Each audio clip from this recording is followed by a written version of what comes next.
everyone, welcome and thank you for coming back to Listening In, the National Counselling and Psychotherapy Society podcast. In this series, we want to give you the opportunity to listen in to some of the conversations that we are lucky enough to have every day. That is, with a variety of people and organisations all working in the field of mental health and well-being. Please be aware, the focus of this episode is suicide. Today we are delighted to welcome the inimitable Alice Hendy MBE, founder of Ripple.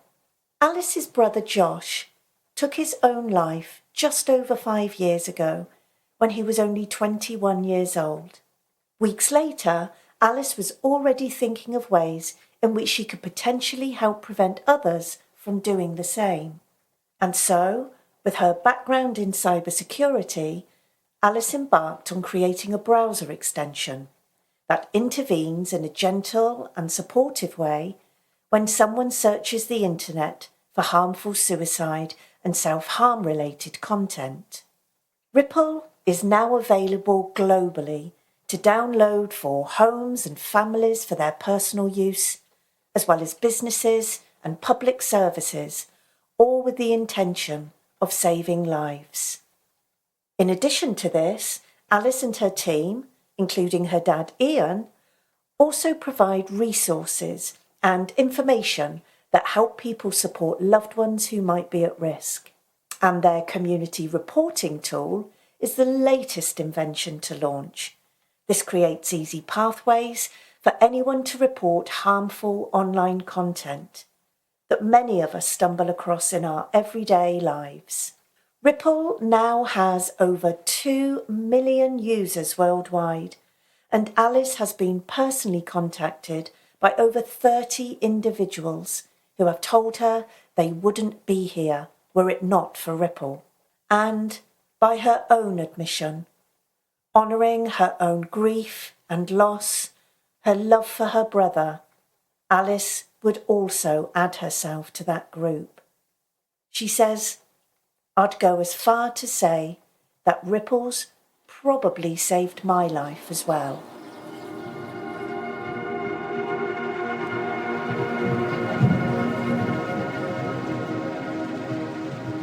It's been a very hectic 6 months so far, with Ripple and with my day job, because I've got a full-time day job alongside my role at Ripple as well. So, it's been very full on, but very positive. But I am ready for a holiday now. Oh, bless you. I was going to ask you about your day job, actually. not too much. Don't worry. You don't have to go into any major detail. But it's many people listening to this will be coming from a therapeutic background. So counsellors, psychotherapists, people that work in that field. And of course, what they engage with, what they like to hear about is stories within context, with an environment. And I've always been so conscious of the fact that Ripple isn't your whole life. It isn't. I mean, it must feel it at times, but you do, like you say, you have another job that you don't do alongside that. So how do you juggle all of that? How do you manage that? Yeah, it's tough. I'm not going to sit here and say it's easy, because it isn't. The day job is working in cybersecurity. So I'm a cybersecurity specialist for a large consultancy firm. One of the great things about that role is that my team are based in the US. So it means that I have quieter mornings, which often means I can get a lot of my stuff for Ripple done. And then from about 2:00 onwards, it's carnage until about 7:00, 8:00 at night, while I do the day job side of things. So that's worked quite well. I've often found since creating Ripple and since losing my brother, which I'm sure we'll touch on within this podcast today, I am somebody that needs to keep busy all the time. If I stop being busy, my mind tends to to go to places that I'd rather it didn't go to be honest. So that's how I've coped historically. It's how I'm still coping, I would say. And that's working well for me at the moment. Yeah, and that's all we can do, isn't it? Find out what works for us, and until it doesn't, if that's the case, and then we reassess, don't we? So like you say, it sounds all very full on, very busy, but that's how you want and need it to be right now. Yeah. And Alice, really interesting to hear that your day job, like you say, is in cybersecurity. And so, I mean, Ripple in many ways, I imagine, doesn't need any introduction to many of the people listening. But for anybody that isn't aware, could you just explain a little bit about what it is? I suppose, first of all, it's just an idea and, for want of a better word, an organisation. We can come on perhaps in a bit to what it does exactly. But there is a link there, isn't there, to cybersecurity in some sense? Yeah, there is. So really, this all came about when I lost my brother Josh to suicide in November of 2020. And when that happened, I became really just absolutely obsessed with going through my brother's devices in an attempt to find answers as to why he didn't want to be here anymore and what might have been going on in his life that was so bad that made him have these kinds of thoughts. And when I went through his devices, which of course I'm only able to do because of my skill set in cybersecurity, I found that Josh, for about 6 months prior to him ending his life, he'd been going on the internet and he'd been searching for how he could do it. And unfortunately, it was those searches that he was conducting that was giving Josh access to very harmful content, things that you wouldn't necessarily expect to be readily available on the internet. This isn't stuff that I have to access the dark web to see. This is readily available stuff that anyone can access here. Things like step-by-step instructions on how he could end his life, tips, encouragement, pain scales for each method of suicide and so on. Goodness. And yeah, it was just shocking. And it just made me think, okay, Josh absolutely would not be the only person out there who's struggling, and he absolutely would not be the only person out there who's going to the internet in order to find answers. So let's try and do something about it. And that's really where I came up with the idea of Ripple, a piece of technology that interrupts and intervenes when somebody needs it most. It's such a simple idea in so many ways, and yet and yet so, my goodness, Alice, so necessary and so important. I mean, it's difficult. I work in this field all day, every day. I have my own personal experiences of this topic.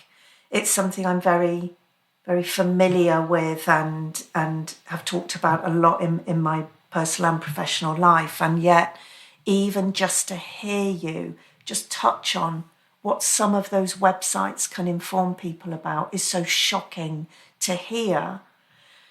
To read that information in relation to what happened to your own brother, I can't imagine what that must have felt like. And the fact that it then actually just spurred you on to do something is most extraordinary. How did that process happen, that evolution of thinking, I need to do, you're starting trying to find out why, but actually you end up creating this incredible online tool? Yeah, I think really when I lost Josh, like so many of us that are bereaved by suicide, you just feel absolutely just broken. What did I miss? What could I have done? What could I have said? How has this happened? How have we let this happen? You blame yourself, the guilt. There's so many emotions when you lose somebody to suicide, particularly. And I was completely helpless. And it was actually Christmas Day of 2020 that I came up with the idea of Ripple. I was sat in my parents' living room. Of course, Christmas Day for us went out the window. We weren't sat there with a roast dinner. I don't think we'd eaten for quite a while, to be honest. And I just remember saying to my parents, I think I need to put my purpose to something here, to try to stop this happening to other people. I need a purpose. I need to try and stop this feeling happening to any other sisters and any other parents. And I've got this idea. I think it's very simple, as you say. I can build something that will just pop up in someone's moment of need and let them know that there is actually a more supportive, hopeful path for them, instead of some of this awful material that my brother was looking at. And if I'm being completely honest, I think my parents at that stage, when I was going through it with them, were very much just appeasing me. They were thinking, okay, it's something that, you know, she can focus on. It will get her up in the morning. It will give her something to put her attention towards. And that was just what it was, you know, an idea in my bedroom that I then became pretty determined to make work. So your parents were like, well, if this is what she needs to do right now, let's just let her get on with it, and it will all come out in the wash, as it were.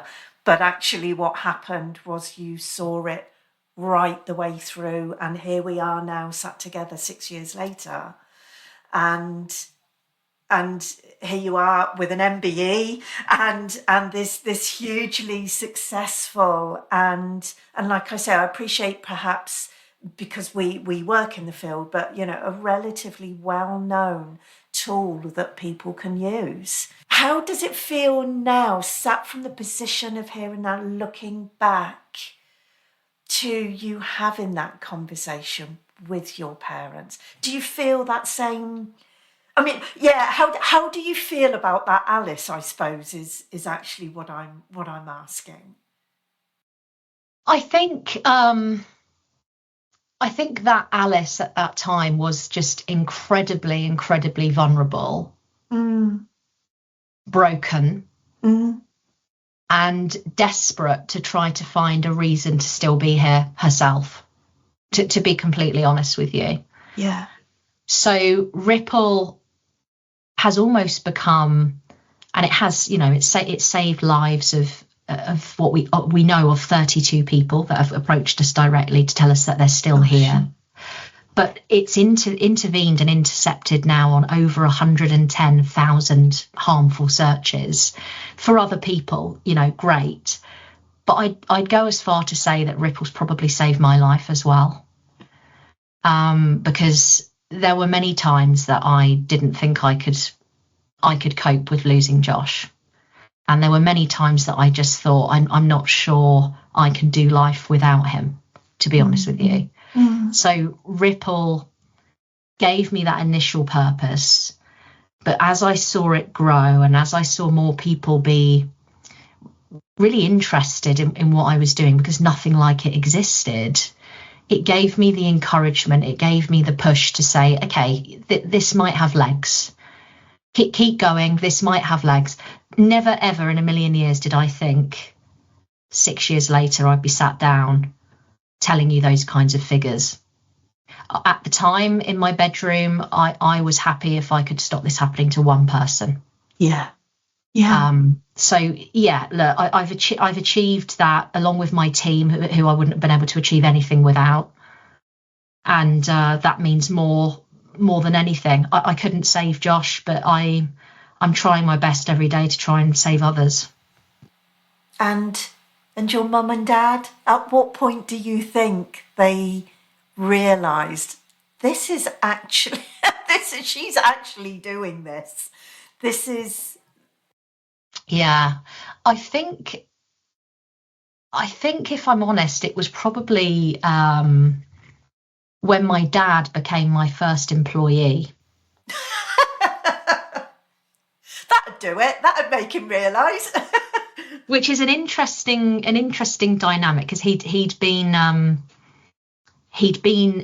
in the Navy for a very long time, and then he was an estate agent for over 17 years. So that he'd only ever had 2 jobs. When we lost Josh, for my dad, going back to being an estate agent, selling people's houses, having people chasing you about mortgages and offers and fall throughs and so on, just wasn't important to him anymore. He'd lost any form of motivation to go to work, putting a suit on every day, dealing with the general public. It was incredibly difficult. And my mum and I, every day he would come home, we'd see him and we'd think, we're just watching him decline. We're just watching the decline in front of our very eyes here every day. And I remember I said to my mum, I want to get Ripple to a place where we can be a dad-daughter partnership and get this charity really rocking. And I want Dad to be the first employee of Ripple here. And again, I think at the time, Mum was appeasing me. Okay, yeah, well, if you get to that stage, that would be amazing. But if you don't, it's okay. We'll get through it. And I think it was about 3 months later, and I said, right, I'm ready, Dad. Get out of this job. Come and work with me. Who better than a dad who's lost his son and a sister who's lost her brother to create this charity together, make it special, meaningful, with lived experience, and to help other people to stop feeling like us. And he didn't even hesitate. So I was very lucky that he said, yep. He got out of his job, and we haven't looked back since. Did Ripple save him as well then, Alice, on some level? I've never really had that conversation with him, to be honest, but I would say removing him from dealing with the general public every day, removing him from the grind of worrying about commission, about selling houses, about targets, when you've just lost your only son, probably did. Yeah. Me and my mum could absolutely see the decline in him, and I wasn't prepared to let that continue. Yeah.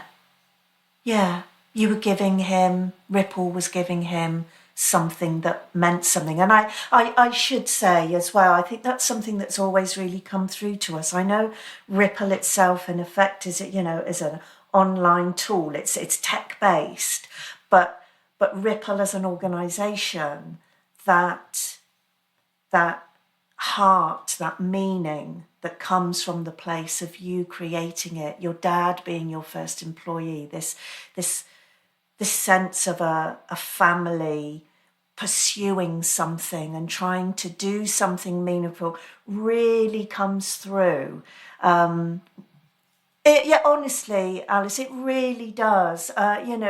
Somebody just needs to go to the website, and it shines through, and Josh is there. My goodness, Josh is sat there on your website, and the story starts first, and your family is there first, and everything is just built around that. That's certainly how it's always come across to me, and I'm sure many other people too. So I feel that's absolutely, it speaks volumes about everything that you're doing.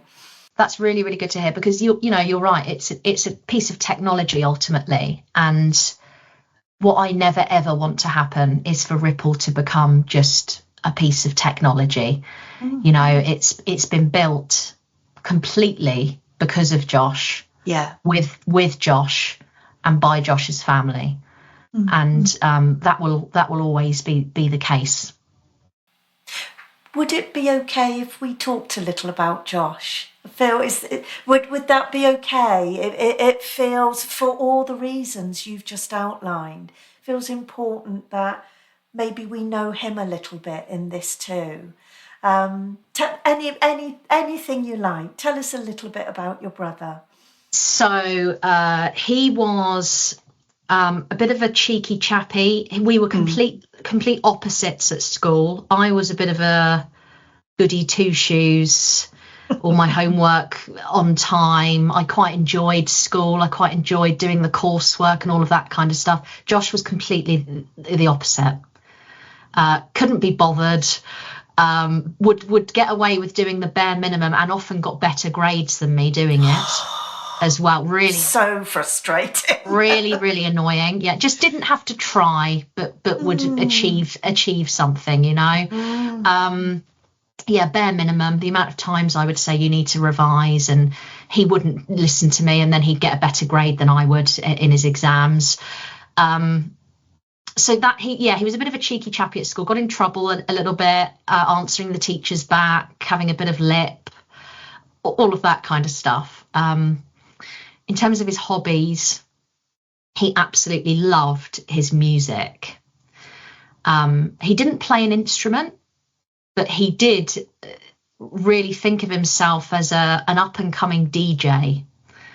So he'd regularly go and DJ at his friends' parties, and he'd mix tracks together, and he'd send me his latest songs that he wanted to put out. And he was very good at creating mixes, and his friends acknowledged that. And that's why he was always asked to be the DJ at the parties.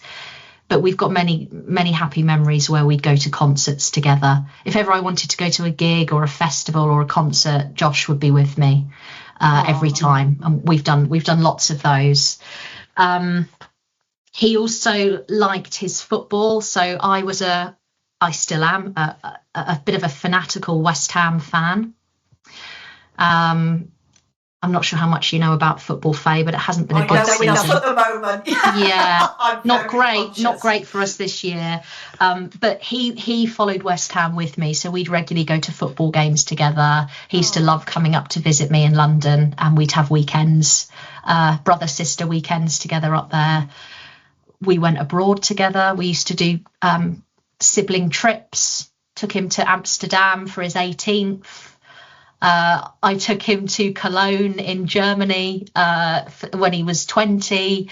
So we had lots of fun, going out in experiencing different cultures and so on there. But yeah, he was just life and soul of the party. And you often hear that, don't you, when people are struggling with their mental health. Sometimes it's the ones that wear the biggest smile that are the ones that are struggling the most. Absolutely. And I think that's absolutely the case when it comes to my brother. It's like a pendulum, isn't it? I think, when it reaches as far across as it can, perhaps to a sadness or a despair. And so we just knock it as far as we can the other way, don't we? In the hope that it just masks and covers that. So there was no inkling. I mean, first of all, actually, I should say what beautiful shared memories it sounds like you had together. You really made the most of that time together, and particularly as siblings. What a special relationship that is, isn't it? Yeah, very. Especially as he was my only sibling. There was a 7-year gap between us, so I was very much the kind of protective older sister of him. So yeah, he probably would get pretty sick of me, giving him advice and trying to get him on the right track in life and so on. But the reality was, I don't think he needed any of my tips, to be honest. I think he would have been good on his own, really. But I really understand from the picture you've painted what a personality he was, what a big character he was, how much he would have filled yours and your parents' lives, and obviously his friends and anybody around him. But equally, it sounds like a massive shock when eventually... It was. Yeah. We were in the middle of COVID. I was going to reference that as well, actually. As soon as you said November 2020, it adds a whole other layer, doesn't it? It really does. And, lots of us were struggling at that point, weren't we? Yeah. It was it was lockdown. There was lots of isolation. People were feeling very lonely. People were feeling very uncertain about what was to come and what's going to happen. We were worried about our loved ones. It wasn't a happy or a good time for anybody at that time. And I think that absolutely played a role in one of the reasons behind why Josh made that decision. He was struggling with isolation, with a lack of purpose, but at no point did I think, I'm worried here. At no point did I seriously think, okay, there's a problem. Yeah. Because all of us were in the same boat, I was also feeling isolated. My friends and family were also feeling isolated. I didn't think there was a difference. I didn't see a difference. And there was a big difference, because he was struggling more than any of us put together. And we didn't see it. And he at no point told anybody or let on to anybody what he was going through that you know of? No. Looking back, though, and knowing what I do now about the topic of mental health and the topic of suicide, I would say there's not much now that I don't know about that topic, to be honest. I've been fully immersed in it now for nearly 6 years solidly on a daily basis. I think there were absolutely signs, if you like, that would have suggested that Josh was struggling, that I didn't know were signs at the time. And it isn't always the person being moody or shut off. It can be physical signs, It could be that the fact that Josh was so interested in his appearance and used to take real pride and care in his appearance and his hair and his clothes that he would wear. And then all of that stopped. He shaved all of his hair off. He was wearing clothes that were dirty and were old. At that point, I'm thinking, okay, is that because he just can't be bothered, or he's had a lie-in today? Well, no, it wasn't. It's because he's lost all care for his appearance, actually. Yeah. And again, that COVID context I'm thinking of around that as well, Alice, maybe that could have been a sign, would have been a sign, but then, we're, like you say, we're in lockdown, or we're working from home, or we're isolated from each other. And, many of us joked about sort of, rocking up to work with your pajamas still on and, shirt and tie on the top or whatever, and people just not necessarily feeling the need to make that effort and care about themselves in the same way. So you add all these elements, this information, don't you, at the time?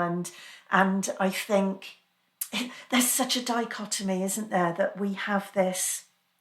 If we always thought that signs that loved ones or people we care about were showing could be linked to something like that, you have to wonder how we would ever get through life. Everything would be a constant worry.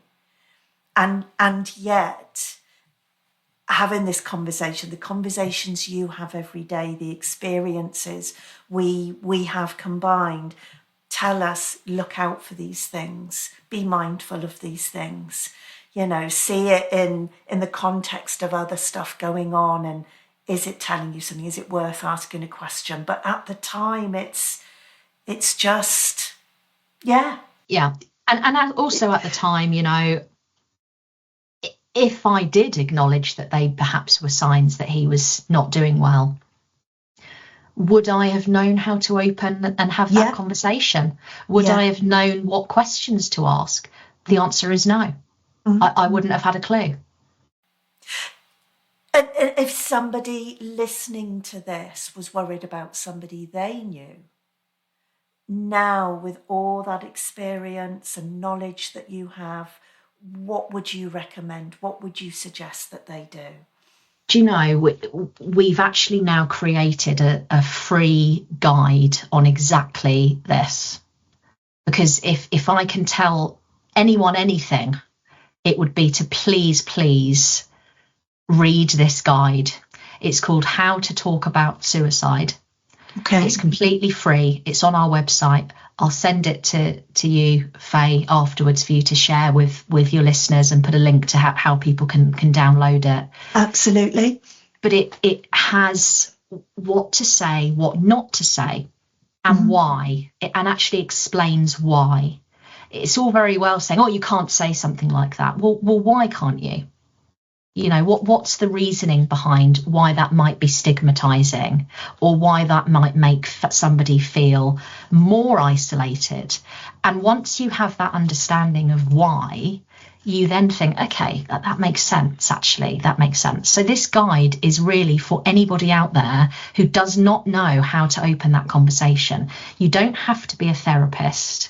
You don't have to have all of the answers. You don't have to say the perfect thing, but just showing up sometimes and reaching out and letting that person know that you're there and you're available to listen to what they have to say sometimes is all it takes. And I didn't know any of that when Josh was struggling. So now I'm dedicating my life to telling others how to do that. You know, don't be me. It's opening the door, isn't it? It's just inviting someone in, and it's still, I think it's also important to acknowledge it's still that person's choice, whether they step into that conversation with you, when you take that first step, when you open up that conversation, the onus and the responsibility on some level is still theirs. But for us to be able, to say something, to do something that's just saying, I care and I'm concerned. And then it's how that evolves is down to each individual sort of conversation, relationship and situation, isn't it? Exactly that. And it's not easy, you know, it's very nerve-wracking having that conversation. But one of the biggest myths out there, and you've probably seen this lots of times as well, is the worry that if you approach the topic of suicide, that actually it puts the idea in their heads. And it's exactly that. It's a huge myth, and it doesn't do that at all. In actual fact, if you opened up that conversation and had the courage to talk about that directly with somebody, the reality is that that person will probably feel huge relief that you've actually asked them, and it gives them the opportunity to then open up and talk about how they are actually feeling. So it's really, really important. And although, as I say, very nerve-wracking and hard to do, it could save someone's life. Absolutely. Absolutely. And I love what you said about the resource that you've created around this, that not only is it, here are some ideas, here are some ways that you can broach this subject, but and what not to do as well, as you said, but also the whys, again, providing that context, helping somebody understand with a little bit more depth rather than just do this, don't do that, providing that wraparound knowledge and context to that, I think is such a great and novel idea, a really good way of going about it. Yeah, I'll never forget on one of the first calls that I had after losing Josh, when I had this idea of Ripple, and I was almost pitching it to get advice and guidance and to see if what I was talking about had legs. And I never forget somebody from a very well-known suicide prevention charity shut me down in front of everybody because I said commit suicide. And this was kind of 5 weeks after losing Josh. Oh, Alice. And I didn't know. I was completely unaware that you shouldn't say commit suicide. And I asked why, and they couldn't tell me. Oh, I don't know. You just can't say that. You're not allowed to say that. You're not supposed to say that. And it really knocked my confidence, you know. And of course. And I really went away and from that moment on researched what I should say, what I shouldn't say, and why. What are the reasons why I can't say commit suicide? When somebody actually sat me down and said, look, Alice, the reason that you can't say commit suicide is because it indicates that suicide is a crime. It hasn't been a crime in this country since the 1960s. You're adding stigma to it. And instead, you should say died by suicide. Until somebody actually took the time to explain that to me, I wouldn't have understood. So I want to make sure that in this guide, people don't feel ashamed of saying things that perhaps aren't politically correct or are going to offend people, because you don't know unless somebody tells you. Oh, I'm so sorry that happened. Again, of course, we understand the reasons for that, but to be shut down when actually at that point in time, you are just coming from a place of personal experience. You don't have a background in this. You haven't been trained in this. And you're just trying to talk about what's happened to you, what's happened to your brother. I'm sorry. That sounds really hard. No, it was a big learning curve for me. And it made me go away and research what I should and what I shouldn't say. So it was a huge education, a huge learn for me. But this guide has been produced to help people in a more subtle way, to not call people out, to not shame them in any way, but to just educate people. And that's what it's all about. Yeah, support, information, knowledge. It goes such a long way, doesn't it? And like you say, when it's delivered in the right way, in the right tone, for the right reasons. I suppose this is a really good point. I'm sorry, I'm so conscious we've sort of dotted around a little bit. It does tend to be the way sometimes these conversations go. But I'm conscious that you've given a brief description so far of exactly what Ripple does. It intervenes at a really important time when somebody is online, potentially searching unhelpful information about suicide. Is there any more information? Let's imagine that there are people listening to this that, don't have any more information or knowledge about Ripple. How else would you describe that first? We'll come on to the community reporting tool that I know you've also offering now. But just that very first, the basic fundamental approach that Ripple takes. Okay, so Ripple, very simply, is a piece of technology, and it can be downloaded in 3 different ways. Okay. And I'm going to describe it in the most non-techie way that I possibly can. Brilliant. You can tell who you're talking to. So the first way it can be downloaded is as called a browser extension. So what that means is all of us go on the internet and we use a browser. Now that could be Microsoft Edge, it could be Google Chrome, it could be Firefox, it could be Safari, whatever it is you use. We can download Ripple onto whatever browser you use. And what that would mean is if you go onto the internet and you search for something harmful to do with the topic of self-harm or suicide, the Ripple technology would intervene and interrupt you on that search. So rather than demonstrating all of the harmful sites that my brother was looking at, for instance, Ripple would come up almost like a big pop-up on your screen. You can't click off of it. You're forced to stop and to pause. There's a short breathing exercise. And then once that breathing exercise is finished, you've got the tool itself, which is presented. It's displayed in a calming way. We've done research and carried out lots and lots of due diligence on how it should be displayed around colours, wording, the options that we signpost people to, and so on. But the goal here is that we are enticing somebody who needs it to actually get support. We're bringing the support to them. That could be through Samaritans, but it could also be through Shout. It could be through the Calm web chat facility. It could be through applications that you can download on your device, like the Hub of Hope, or the Stay Alive app from Grassroots. However it is you want to get mental health support is okay. We just want you to get it. And Ripple brings those to the forefront at that person's most vulnerable point when they've conducted a harmful search. So the first way it can be deployed is as a browser extension. The people that download it as a browser extension are predominantly parents that can download it at home for free.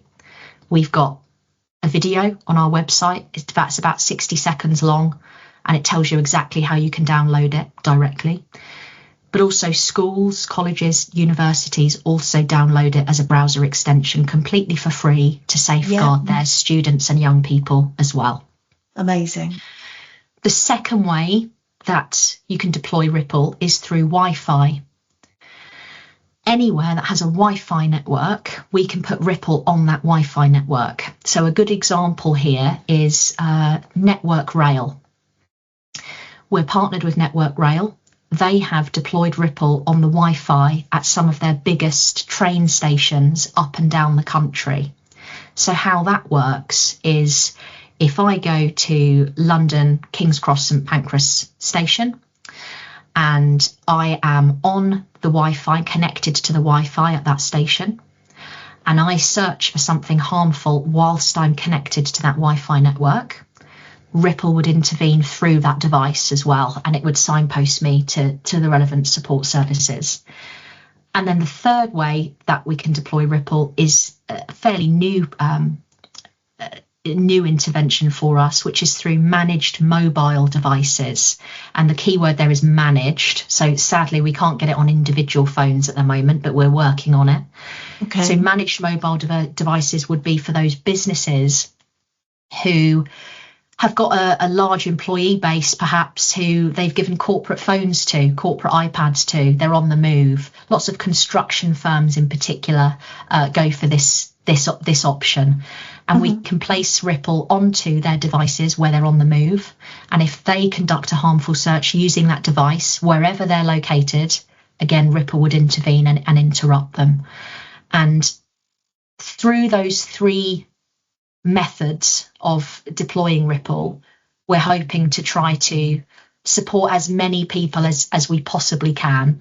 And we're now standing at 2 million downloads of the technology around the world, which again, you know, if we go back to the beginning of our conversation, I would have been happy, I think, if 5 people had downloaded it.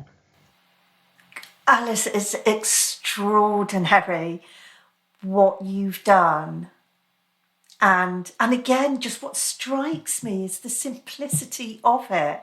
And if it's okay, I hope I do this justice. I'm just going to sort of paraphrase, reflect back the instructions you sort of said, or the way it works, just to check that that I understand. So I could be in a family home on a web browser. So it works for the personal as well as some of these public Wi-Fi networks like Network Rail or corporate businesses that are giving out their devices to people, to employees. And in any of those areas or environments, if Ripple is there as a plugin, then if somebody tries to access that harmful content, up pops Ripple. As you say, they can't navigate there, but they can't just hit across and close it down. They're forced to sit there. The breathing exercise comes up. It's essentially, it sounds like it's just hitting a pause. It's taking somebody out of that path that they may well be going down at that moment in time, makes them pause, and then it gives them the option to signpost actually to much more supportive, helpful content, websites, services, etc. Exactly. Yeah, exactly that. One of the key reasons why I wanted to do that, again, goes back to Josh. Josh was 21 when he took his life, and I was lucky if I received a grunt from Josh over the phone at the best of times, let alone expecting him to phone a helpline like Samaritans and open up to a stranger about how he's feeling. So what we're trying to do here is bring alternative options to people at that moment of crisis, to say, actually, there's loads and loads of amazing free support services out here for you. If you want to call a helpline, places like the Samaritans, Papyrus, amazing, use them. Mm-hmm. But if you don't, or you can't talk over a helpline, there's text services, there's web chat facilities, there's apps you can download, there's physical events that you could go to, like Andy's Man Club. There is amazing support out there for you, and however you want to get it is okay, but there are options. I think that's such an important point, Alice, that I think sometimes people are surprised by the work we do here at the Society, because we're here essentially as a professional body for counsellors and psychotherapists, so talking therapies. And yet, over the last few years, we've very much pulled into our community so many people like yourself and Ripple, so many other organisations that aren't counselling, that aren't talking therapies, that offer support in all manner of other ways. And that's because we absolutely recognise counselling or talking, or like you say, calling a helpline, it's not always right for somebody, or it's not right for somebody at any given time. And so it's vital that we have other options available. And who knows, at some point, maybe they will end up in therapy, maybe not. But we're all here for the same purpose, and that's trying to support somebody at that moment in time that they're in crisis or struggling at whatever level. And of course, you said, Josh, at 21 years old, we've got this, whole demographic of young people now growing up, and apps and technology and all of that, and typing rather than speaking is what they know. It's the way they communicate, and we can't say that's wrong or it's better this way or that way. We just need to offer that to them and hope that they find something that's right. And it sounds like that's everything that you're so very conscious of, and you've designed Ripple around. Yeah, exactly that. I think it's important. And so what about, the community reporter tool, I think is something quite new for you. Is that right? It's very new. And I think it's something that, the audience, your listeners listening to this today would probably find of use, to be honest, within their day-to-day roles. So the community reporter is, again, it's a browser extension, a plugin, and it enables anybody that has either professional or a personal interest in mental health or suicide prevention or online safety to report harmful or dangerous content directly to us. And so, for example, unfortunately, there are a number of websites that are still in existence at the moment that contain dangerous information, harmful information that people are using on a daily basis to aid them with various acts. This tool enables you, if you come across anything like that, to report it. It goes to our team, and we can then analyse and provide data to the authorities, to the likes of Ofcom and so on, to try to advocate to get these sites and these places taken down. The more people that report, the more data and evidence that we've got to say, right, this is harmful, it needs to be removed, the better it's going to be, because we're going to be removing these harmful websites from the internet, and less people are going to be able to access them. It's completely anonymous to report. It's a completely secure reporting form, and the actual plugin, the reporter tool itself, sits very unobtrusively, really, just in your browser toolbar. So it doesn't interfere in any of your work day. It's just there, ready to be used whenever you see anything of concern. Yeah.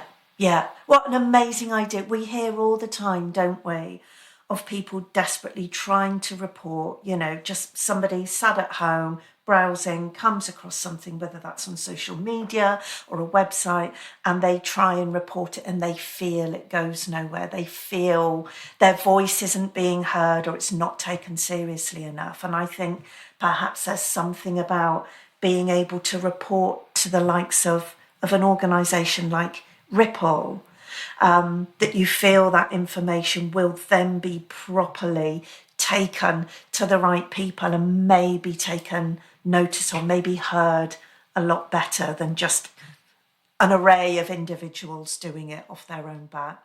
Exactly that. And we can analyse it based on the severity of how harmful it is, of exactly where on that website is the harmful material. What does it say? What impact can this have? All within the community reporter tool. It's almost a dashboard of information, and none of us can monitor the whole entirety of the internet. It's impossible. But if all of us in our roles do our bit, and when we come across something that's harmful, we can say, right, that doesn't look good, or that contains that information that it shouldn't. It's helping us become a safer community and creating a safer internet. Where do all these ideas come from, Alice? Is it literally just as it evolves and you have more conversations that ideas come up, or it just strikes me your creative thinking around how to approach this difficult subject and how to make a difference? I've got a complete mastermind working with me called David Savage, who actually watched me initially 5 years ago on a BBC Breakfast interview and got in touch with me and said, I think I can help you build your technology that you want to do. And since then has just been instrumental. So I don't think any of this would be possible without him, firstly. Yeah. He's just amazing. But I think also we're so immersed in technology. My day job is tech. The Ripple side of things is tech. And often these ideas come from frustrations. You've mentioned a moment ago, sometimes we report something that we think shouldn't be there and we don't hear anything back. And we think, well, what's happened to that? I've spent my time trying to tell you that something shouldn't be in existence. And what have you done about it? It's frustrating. So now we're creating a tool to say something will be done about it. And we will take this to Ofcom, and we will take this to the authorities, and we will remove these sites or put a flag in place to say it's harmful. So I think a lot of it is also from frustration and from our own lived experience of dealing with these areas, really. So Alice, my goodness, I'm really conscious over this conversation. We have, when you think about it, we've spanned 6 years of your life, and I imagine that you may look at life as being measured, the time with Josh and the time without Josh, physically at least, in your life. We measure things that way, and I'm just so conscious that, he dies, it's COVID, it's winter 2020. By Christmas, you have this germ of an idea that creates this, I suppose, this intention for you to carry on, to have a focus, to do something meaningful. And here we are all those years later, and it's developed into this, you mentioned earlier, global, worldwide tool that's saving lives or helping people just step out of a mindset and a moment in the minute. It's just extraordinary. It's mind blowing to think of it in that short a space of time. So dare I ask, what next, if anything? You've talked about the community reporting tool, so obviously there's new things that you're still, sort of launching in the process of new beginnings in that sense. But do you see anything ahead, or is it just keep doing what you do as well as you can and getting it out there to as many people as possible? I think it's absolutely to keep doing what we're doing. But one of the things that I'd really love to promote and focus more on in the future is for Ripple to intervene on harmful searches that are not just to do with self-harm and suicide, Okay. but actually also other conditions or life challenges that somebody might be going through that all have they all come with an increased risk in that person being more likely to experience suicidal thoughts as a result. So, for example, substance misuse, gambling addiction, eating disorders, all of them come with an increased risk in somebody being more likely to experience suicidal thoughts. So how that would work, and we've got it working now, but I'd like to really promote it because not many people do know of it. If we take alcohol as an example, if I searched on the internet for what time does the pub open tonight, Ripple would not come up for me because it's not a harmful search. But if I searched for how do I hide alcohol on my breath at work, perhaps that is harmful. And Ripple would come up for me in exactly the same way as I've described today, but it would signpost me to the relevant support services for me to get support for alcohol. Yep. All free, all 24/7, all accessible, all reputable resources. And what we're trying to do there is intervene at an earlier stage in someone's journey to get them the bespoke support that they need for what it is they're going through before it gets to the stage of self-harm and suicide. Yeah. And that can only be a good thing. Absolutely. So while Ripple in its original form was around crisis, somebody reaching that crisis point and searching about harmful content about suicide and self-harm, you're looking at those particular challenges and issues that people may experience that are more likely perhaps to get them to that crisis stage, and so intervening earlier in that sense. Yeah. Exactly that. Yeah, exactly that. So it means we're going to help a lot more people at an earlier stage and get them the support that they need. So there's lots of work going on in the background at the moment with partnering with, wonderful organisations who are experts in those fields, because we're not. We're still very much mental health, suicide prevention organisation. But for instance, with gambling, we've partnered with Bet No More as an example. So if somebody comes and conducts a search to do with gambling harms, Ripple would come up, signpost to relevant free resources for them to get support for gambling, and Bet No More would be one of those charities that we signpost to. And we're doing that for a range of different topics at the moment: alcohol, gambling, eating disorders, financial well-being, military to civilian transition. And various others as well that all come with a higher risk. Amazing. And to come back to something you said earlier, so all this, obviously in the show notes, we'll link to different things. All this information will be available on your website. Absolutely. Yep. Okay. So we can signpost people to that. And I suppose to finish, Alice, we talked at the beginning about your forthcoming holiday that you're very much looking forward to. What about on that? I often, if we have time, try and ask people, what about that day-to-day time and space to decompress, to step out of all of this? It sounds like, your day job is quite intense and full on in one way, and then obviously Ripple with, is intense in a very different way, as well as that personal connection to it. What do you do, daily, weekly, monthly, or whatever, to just look after yourself in this? I'll start by saying that I'm not very good at it. That's really honest of you. Yeah? I'm not very good at it. I absolutely should do more. I am trying to make an effort to make more time for myself. One of the things that I've done recently is I've signed up to an art class once a week. So every Tuesday evening, I go to my local university and I sit there for 2.5 hours with a group of other people that also are trying to make time for themselves.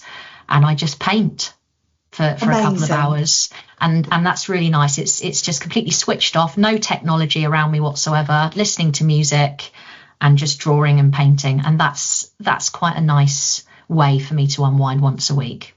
Oh, what a lovely idea. And I'm really conscious because you said, keeping busy is what I do. So to step out of that into a different space can obviously feel really difficult. But to do something with your hands and to be with another group of people, I imagine sort of just finds that nice middle ground for you. Yeah, I enjoy it. I was a bit nervous about the first week going, but I've really enjoyed it. I've made friends there, and I'm already looking at the next one to sign up to. Oh, brilliant. What a lovely, lovely thing to do. Oh, listen, thank you so much for your time today, Alice. It's been such a pleasure. Like I say, it felt like I knew you already, and yet, ironically, it's the first time we've met, and it's just been a pleasure to be in your company and hear about everything you're doing. So thank you for sharing that with us. Pleasure. Thank you so much for having me, Faye.